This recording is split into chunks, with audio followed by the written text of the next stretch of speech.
Welcome everybody to the Overwatch League of day one of week 2, obviously the 2021 season. You're joining us for the first match of the day, the Paris Eternal versus the Vancouver Titans. And yeah, I mean, if you couldn't tell from the desk, they were pretty split on it. I was also up all night just wondering, where do I predict this going? Because I really am not quite sure. I think both of these teams are going to be quite evenly matched, and it means we're probably going to be having a bit of a brawly game, honestly, between these two teams. Hey, I don't want to say it, but me and you, we casted last season this Houston-Boston game right at the beginning of the season. It went to like, what, 7, 8 maps in the BO5? I'm getting similar vibes from this match here. It could be an absolute El Clasico to begin the season. Yeah. Well, on the other side of things, they're up against the Vancouver Titans. And this is a roster that, I mean, we've already seen them play, but ultimately, you know, they're still trying to basically scrap their way up the rankings, I suppose. This will be an important match for them to take away here. I gotta say, I love Fried Wiener's mustache. It's so good. It's just fantastic. Whenever I see his player cam, I mean, it's just gorgeous. He's ascending He looks like a dad that's gonna go out grilling, you know, after the game. That's what I mean. Yeah, he looks like he needs to get some jean shorts on, tuck it in, he's got the white socks on, he's got the Crocs, and he's just grilling up a storm, you know. And he's got an apron on. He's got the Soldier 76 apron that they released a while ago with the cookbook series. Yeah, he's going to be ready to go. Yeah, I appreciate it. I mean, it's different, isn't it? You don't see it often in the league. And it is just patience from both of these teams as they're waiting for the point to unlock. And eventually, that's going to cause the go button. As you can see, the ice wall's laid down, but Dan's been caught out of position. Teru just trying to freeze him up. Dalton finding the first pick as well onto Neptuno. The Immortality Field is used, but Dan eventually shredded down. Too much damage to overcome. You can see as the rest of the Paris Eternal will fall. The Vancouver Titans taking away team fight. Unfortunately for Paris, they ended up committing the amplification matrix into this fight to try and turn it around, but it wasn't really for much. Now in a great position, again, playing reactively here. I like it. Now Rolf has this window, this amp matrix from the high ground. I mean, it can be brutal if you're trying to play into it. He wants to lay it down. He's trying to get it into a decent position, and there you go. Neptuno caught out of position. That was the headshot through it to just instantly take him out. You can see the self-destruct's committed here as Elevote's trying to turn the fight around. And just about blocking the previous. And look at that! Oh my goodness, the Earth Shatter will be connecting, but it's a bit futile at the end of the day because the rest of the team just staggering out. You can see the Vancouver Titans happy to press the advantage now as they realize 90% in counting. It's looking like round 1 might be in the bag. Only got on Tracer, but like you said, Brent, it's all but wrapped up. It's going to go overtime and be scrappy, but for the Vancouver Titans, it's about getting that focus fire. Rolf has been bumped off the side, though. No Immortality Field, very little healing. This opens an opportunity for Onigot to get work done. They have to touch the point. They've got to touch this. The overtime's going, but you are right.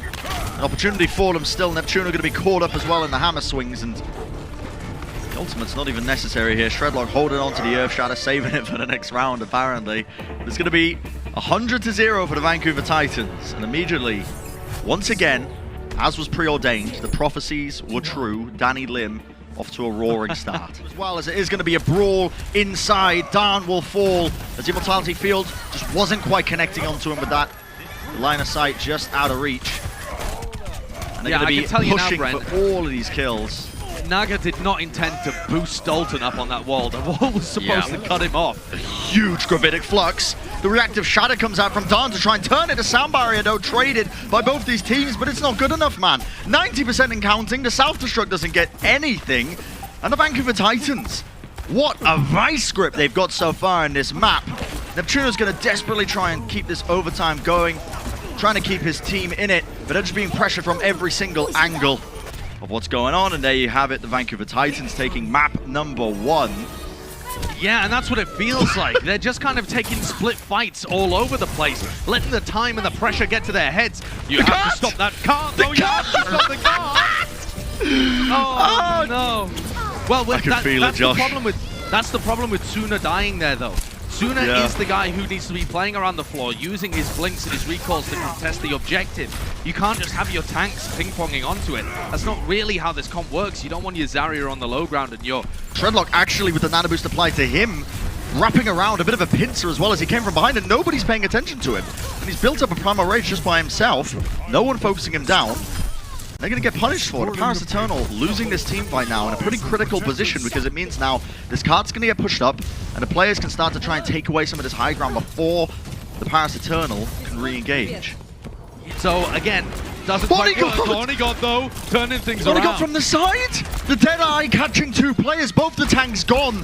Oh my goodness, what a clutch. And Josh, I mean, I was saying Echoes previously, it's Echoes of the past, I feel like. It's always us that gets to cast these series here. If Shredlock gets a dive into the backline and catches Neptune on Khan, maybe it's winnable for the Vancouver Titans. But Paris are getting big ults online, and grabbing a pulse here, they should be able to finish it out quite easily, especially with that kill on Dolson. That'll apply to Shredlock. He has to use the bubble because the Deadeye.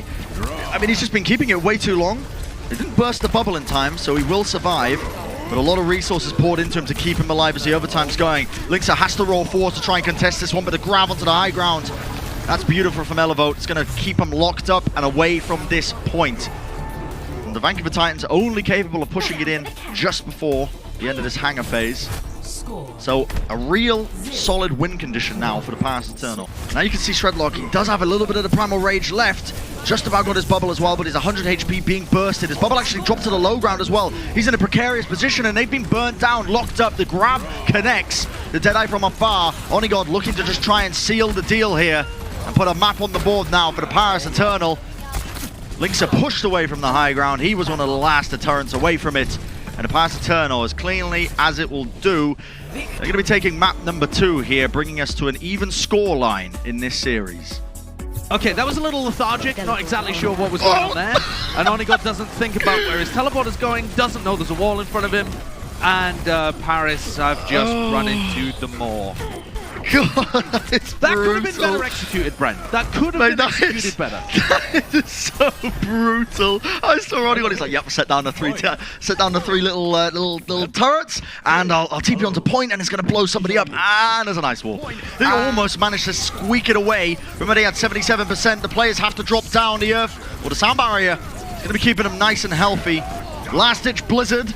Earthshatter laid down by Dan once again will connect onto the one target, but he's eventually taken out as well. Walking into the Blizzard, it matters not.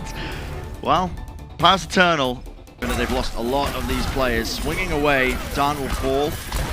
And yeah, they're just going to be just throwing the bodies onto the point just to try and buy as much time as possible, but it will be the Vancouver Titans winning this out. 5 minutes now to work with as they're pushing into checkpoint B. It's a huge amount of time. Just as I try and say that it's going their way, the pickoffs start moving towards the Vancouver Titans. Earthshatter laid down. Once again, another freeze up onto Dan. He's taken up. Flashbang round the corner. Chaos, Pandemonium, Amp Matrix, Self-Destruct. 2 ticks and counting. And the Vancouver Titans are going to be taking checkpoint B. What a shatter! Shredlock lays it down. And he's going to force out that Immortality Field nice and early. Still, the Paris Eternal, despite all that, there was no follow-up. And they just obliterate them in a blink of an eye. Holy moly. That was almost incredible by Shredlock, but again, didn't catch on to the one target that they needed, which was Khan, and Khan was immediately there. The Immortality Field was out, and at that point, no target is going down. Shredlock, though, eventually going to be taking so much damage, and nobody has managed to dislodge Khan from on high, laying down the heals, laying down the damage. The overtime will start to burn, but nobody is going to be capable of touching this one as the Paris Eternal rocket their way into 4 points on the board. Hey, give it an inch, they'll take a mile. Paris Eternal there, we're almost going to get held at point A. What do the Vancouver Titans go for here? They need a wall to be able to enter, and then the Amp Matrix. Amp Matrix immediately blows a belly boat. He was trying to take the off angle again to just pepper them, but he wasn't ready for the ultimate. Not tracking it! Dan! Oh my god, that is monstrous! Lays it down in close quarters, and he's collected it onto so many players, but nobody could take care of the healers. Rolf was just, again, keeping his team topped up, ready and waiting to come back into the fight, and as Neptuna tries to just turn it around, not quite enough. Still, Onigod is alive, Elevote is alive, and they might be able to get a last-minute contest here. Vancouver Titans just trying to hold on here. You can see Pride as well. Onto the point. Now the Blizzard comes through. Not going to be connecting. The overtime going down. Somebody's going to try and touch. Look at the charge coming in. Shredlock. He tried to jump onto the point and he's going to survive. And he gets the kill at Elevote. Gets the kill at Naga as well. What am I witnessing? Just about saving his team in the moment, and they've managed to cap it up. That's ludicrous. This game, it just continues and continues. You're going to see Khan now just trying to build up this amp matrix. He needs to put a little bit of damage in, a little bit of point pressure as well, forces their positioning down. They actually end up dropping, and the amp matrix is laid down onto the point here. The ice wall is going to be denying them a little bit here. Beautiful flashbang. It's going to be connecting onto a couple of targets, and now it's on either side as the overtime ticks. Blizzard coming down as well, just locking up Shredlock. Can they get the kill? He's so low. Indeed they can. The Powers Eternal rolling it forwards. They've got every single pick they could desire, and the sound barrier on top just to keep them nice and safe and happy. Look at this. No one will be able to touch 6 points in Hanamura. Oh my goodness. Give me the 6-6, baby. I want to see the reply from Vancouver. Bang. Oh my goodness. Someone needs to help Onigod though. Beautiful immortality field. Potentially still winnable. They need to try and take down Shredlock. He's so low here. But the Amp Matrix, again, the window staving him away. It's too much damage to try and play into. And the Vancouver Titans are going to be taking this point. We might be going to the 6-6 here all the way. The never-ending game of Hanamura. Purgatory. I don't think it's going to stop. Yeah, we are locked in purgatory forever, watching the Paris Eternal and Vancouver Titans clash. It's another El Clasico at the beginning of the 2021 season, and I wouldn't have it any other way. Yeah. What can the Vancouver Titans do here? It feels like Shredlock's going to have to come out with some magic, because Paris have got the tools to be able to stave this one off. 15 seconds left, pushing into an Amp Matrix. But if Paris makes some mistakes with this aggressive play, it could open the door. Okay, 9 seconds left, and they realize, okay, we forced them. They have to go through main. Maybe we can get this D-Mech here onto Fried. He's avoiding them a lot. They need to try and D-Mech him here. They're coming out from every single angle. Immortality field as well. Onigod brings down Teru. Surely that's going to be it as well as Fried goes down. No one really able to touch the point. The Immortality field onto the corner will only keep them alive for a few brief seconds, not enough to try and turn the team fight around. The Paris Eternal with a very solid hold. What a map! The Paris Eternal, 6-5, taking away Hanamura. Holy smokes! I mean, Josh, you said it at the beginning of this. You know, we were blessed. That's the point. So now the rest of Vancouver have to try and delay until he's back in. That comes down to Fried, but he's not able to get back into the mech. Beautiful little Earth Shatter there, lays it in, but the Mortality Field is the thing that saved them. Dance swinging away. It really does almost feel like a coin flip sometimes with these tank engages. Just swinging away. Dan again frozen up. He managed to turn around so he wasn't quite getting headshot, but swinging. Fire goes down. Surely somebody's got to stop this man. This burly German swinging away at the doors and nobody can stop him. No, Eleville gets back in the mech. Teru dies. What? Oh my word. Teru's gone down. They can't but turn this. The staggering. It's going to be a brawl straight across here as we're heading into it. 50 seconds remaining. The Deadeye from Dalton. He's going to be using it just to force the positioning, pushing them back, and nobody can stop the bullets. Neptuno getting that kill, but Teru goes down once more. South Destruct and the Blizzard, but not many targets really going to get caught up in this. Now the Sound Barrier. Fire wants to try and lead his team in. They need to play with this health point advantage, but they're walking straight into the Amp Matrix once more. No one really concentrating on Fire, but the flashbang eventually brings him down.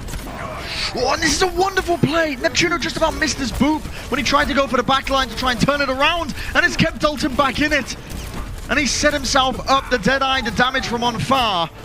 And it's just the edge they need now for the Vancouver Titans to clinch out that fight. And a minute 30 is what they're working with now. And look at the aggression! The Sound Barrier is unleashed for the Vancouver Titans, but is it going to be enough, Dan? Okay, he overstepped himself a little bit, and now he's given Shredlock an in into this match. The Blizzard once again locking these players up. And it was a cutesy play by the Paris Eternal, but not well executed. Overstepping themselves again. Taken out, and the Vancouver Titans, yes, they're going to get this overtime burning now, but they need to try and close it out. Essentially no ults available, and again, Vancouver are really reluctant to take the space that's being given to them. They're just playing all around the payload. Onigod, we've seen him go for flanks before. Surely FRD would shut him down if he went to the high ground like that, and Onigod instead has had to go back to the point. Dalton taken down, that's all the damage from Paris. Yep, Sound Barrier engage onto them. It's a huge amount of health. The shield has to be held. No one's really swinging into Shredlock, but he is so split up at the moment. Still, Naga falls again, but look at this. Onigod with the Deadeye just to try and save the day. The shots come through and they are ringing true. Only a couple of players left remaining, and it's not going to be enough. Dan on the Wrecking Ball, and that is going to be that. The map it closed out. The Paris Eternal taking it away. That is going to be a tasty little 3-1 win.